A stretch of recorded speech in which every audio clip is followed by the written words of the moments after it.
Quando você olha para a maioria dos jogadores de futebol, eles geralmente têm um corpo muito magro e esguio. No entanto, existem alguns outros que gostam de adicionar um pouco mais de músculo à sua aparência. Até aí tudo parece normal, mas aí você dá de cara com Givanildo Vieira de Souza, ou mais comumente conhecido como Hulk. Esse cara é absolutamente enorme, parece que pertence a um time de futebol americano. Seu físico é tão incomum que desde seus dias mais jovens ele começou a ser chamado de Hulk, e assim ele ficou conhecido. Quero dizer, eu não questionaria o cara que tem os troncos de árvore, tipo do Groot, nos lugares da perna, que provavelmente poderia me dividir ao meio com um único chute. No entanto, todo esse treinamento não é em vão, porque Hulk, em média, tem o chute mais poderoso da história do futebol, e eu nem tô sendo irônico dessa vez. Quando ele chuta a bola, até mesmo os maiores goleiros de todos os tempos ficariam um pouco nervosos com o poder de precisão impressionante de seu chute. Os defensores que estão na frente dele estão absolutamente apavorados, e seus companheiros de equipe até se jogam para evitar uma concussão, que é uma palavra bonita para a bolada na cara. Afinal, eles tentam um dos cartões do FIFA Ultimate Team mais quebrado de todos os tempos. Mas apesar de seu talento para marcar gols e ter um dos chutes de longa distância mais poderosos e precisos de todos os tempos, ele nunca realmente teve a oportunidade de se destacar nos maiores palcos do mundo. Ele é conhecido por seguir sempre o dinheiro em vez da glória. Sempre tem esse tipo de pessoa em todas as carreiras. Afinal, ele nunca jogou em nenhuma das 5 principais ligas da Europa,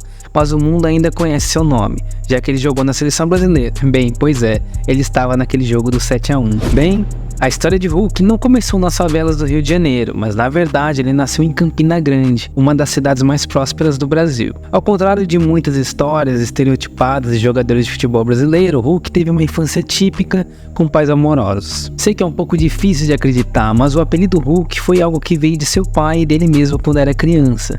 Ele sempre foi fã do personagem da Marvel e, ironicamente, seu pai até lhe disse que ele se parecia com o ator Lou Ferrigno, que realmente interpretou o personagem Hulk no final dos anos 70. Desde então, eles apenas ficaram com o apelido, e olhando para esse cara, tenho certeza de que ninguém mais questionou o motivo. Esse caso é apenas um daqueles que seu nome descreve perfeitamente quem ele é, que assim como o Hulk, quando se tratava de futebol, o que realmente se destacava era sua velocidade, força e poder. Aos 14 anos, Hulk já começou a jogar em clubes de base profissionais em todo o país, e mesmo como menor de idade, ele já era exemplar físico, parecendo um homem entre os meninos. No entanto, a carreira de Hulk deu uma guinada inesperada quando ele foi emprestado ao Japão e jogou pelo Kawasaki Frontale, eu acho que é assim que se fala. Mas ao chegar, ele foi rapidamente emprestado para outro clube japonês, em Sapporo, e isso acabou sendo uma bênção disfarçada.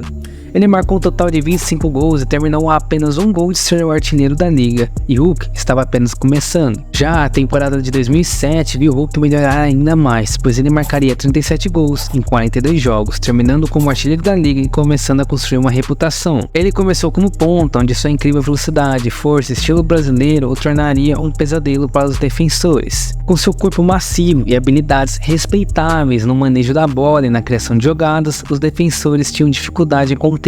Mas o que realmente destacava Hulk era seu poderoso chute. Quando ele chutava a bola, não era apenas uma força tremenda, mas também tinha precisão. Seus chutes eram verdadeiros mísseis, e até os maiores goleiros da história piscavam diante de seus disparos. Sério, se Elon Musk fosse treinador de futebol, era esses caras que ele ia querer buscar para colocar no seu time. Hulk também era um batedor de falta incrivelmente talentoso, de perto ou especialmente de longe. Era preciso respeitar esse homem. Afinal, ele cresceu assistindo os compatriotas como Jânio e Rosário Ceni, grandes cobradores de faltas, e os defensores desafiavam Hulk a enfrentar o dilema: deixar espaço e correr o risco de levar uma bela bolada, ou deixar ele passar por você e ver até onde aquele chute ia dar. O chute desse cara era realmente tão forte que se a bola acertasse seu rosto, você sentiria como Ronald Weasley naquela cena do Harry Potter quando ele tá no hospital morrendo de dor. Em 2008, Hulk finalmente teve a chance de testar seu talento na Europa quando assinou com o Porto, um clube da Premier League portuguesa. Imediatamente, sua presença em campo era impossível de ignorar. Hulk melhorou significativamente o ataque do Porto, e sua primeira temporada na Europa foi um grande sucesso, pois ele venceu o título da Premier League portuguesa, a Taça de Portugal, e foi nomeado jogador revelação da Premier League. A temporada seguinte, 2009-2010, viu Hulk como a primeira opção de ataque do Porto. No entanto, sua temporada foi interrompida quando ele se envolveu em uma briga após uma derrota contra o Benfica. que resultou em sua suspensão de 4 meses para o brasileiro. Isso foi uma pena, pois Hulk estava em grande forma, com 10 gols e 12 assistências em 30 jogos. Foi realmente na temporada 2010-2011 que vimos o que Hulk realmente podia fazer. Em seus primeiros 16 jogos pelo Porto, ele marcou 16 gols, incluindo o hat-trick na Liga da Europa. Hulk estava absolutamente em chamas, ajudando seu clube a conquistar o título da Premier League portuguesa, a Taça de Portugal, a Supertaça de Portugal e sendo um grande fator na conquista da Liga da Europa. Além disso, Hulk terminou como artilheiro da Premier League naquela temporada e foi nomeado jogador do ano da Primeira Liga. Uma temporada absolutamente monstruosa para Hulk, com incríveis 35 gols e 27 assistências em 53 jogos. Isso representa incríveis 1,2 pontos de contribuição de gol por jogo, enquanto ganhava 4 troféus com seu clube. Mas chutar a bola atrás da rede não era a única coisa que Hulk sabia fazer. O homem também era um excelente criador de jogadas e driblador, e ele estava fazendo isso aos 25 anos, apenas começando a atingir seu auge.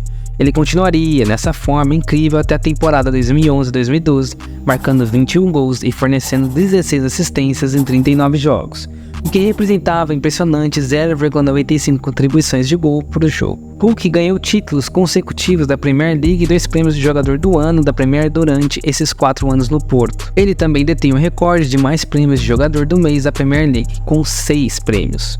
Ficou claro que Hulk era o melhor jogador da liga e seu talento realmente pertencia às 5 principais ligas. Hulk era simplesmente bom demais para a Premier League e aos 27 anos de idade ele realmente parecia destinado a se tornar uma superestrela mundial. Tenho certeza que qualquer pessoa que jogou FIFA nessa época realmente se lembra de como o Hulk estava quebrado nesse jogo.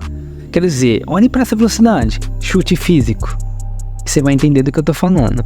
Me lembro que ele era literalmente como um código de trapaça que a gente usava no GTA San Andreas, marcando os gols de longa distância, mais loucos e com muita facilidade.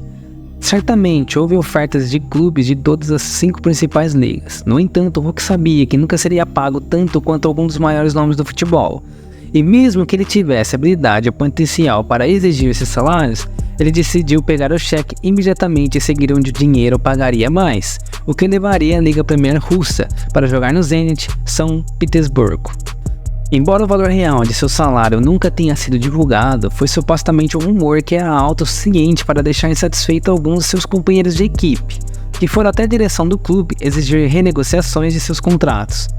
Isso é meio louco, mas pode ser verdade. Portanto, Hulk passaria basicamente seus anos de auge na Rússia e conseguiria marcar um total de 77 gols e fornecer 60 assistências em 148 jogos ao longo de suas 4 temporadas, ganhando o título da Premier League russa, uma Copa Russa e uma Supertaça russa. Ele também foi nomeado o melhor ponta da liga 2 vezes e artilheiro da Premier League russa 1 vez. Lembre-se de que ele foi capaz de fazer isso com uma química complicada com o clube, com disputas contratuais, lesões, desacordos com a administração e um relacionamento instável com alguns de seus companheiros de equipe durante seu tempo no Zenit. Aos 30 anos, Hulk ainda tinha uma chance decente de voltar aos holofotes e jogar alguns anos em uma das 5 principais ligas. Afinal, aos 30 anos ele ainda era um jogador muito produtivo. No entanto, mais uma vez, Hulk recusaria todas as ofertas para jogar na Europa e decidiu que queria pegar o maior contrato, o que levaria ele à liga chinesa. Sim, eu sei que esse homem era realmente focado em seus negócios e em ganhar dinheiro. Se hoje ele fosse chamado para jogar na Arábia, bem, vocês já sabem qual é a resposta, né? Naturalmente, Hulk fez um absoluto massacre da liga chinesa, marcando 30 gols e fornecendo 25 assistências em 44 jogos durante uma única temporada, uma contribuição ridícula de 1,25 gols por jogo. Embora ele nunca tenha jogado onde realmente pertencia, nos maiores palcos de uma das 5 principais ligas, Hulk realmente se divertiu marcando gols incríveis na Rússia e na China. Depois de 5 anos na China, Hulk finalmente retornou ao Brasil, onde atualmente joga aos 37 anos.